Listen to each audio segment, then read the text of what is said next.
MS வேர்டில் வந்து ஒரு டேபிள் இருக்குது. இந்த டேபிளில் 4 மெத்தடில் எப்படி ரோ வந்து இன்சர்ட் பண்ணலாம் அப்படின்னு சொல்லிட்டு பார்க்கலாம். ஃபஸ்ட்டு மெத்தட் வந்து என்னென்னா, இப்போ ரோவில் வந்து லாஸ்ட்டில் வச்சுக்கிட்டு ரைட் கிளிக் பண்ணி இன்சர்ட் ரோஸ் பிலோ அப்படிங்கிற ஆப்ஷனை செலக்ட் பண்ணால் ரோ வந்து இன்சர்ட் ஆகும்.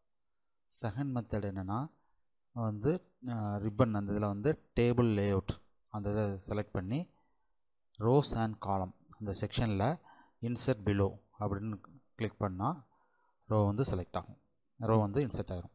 அதுக்கப்புறம் வந்து மூணாவது மெத்தட் வந்து ஷார்ட்கட் மூலமாக Alt AIB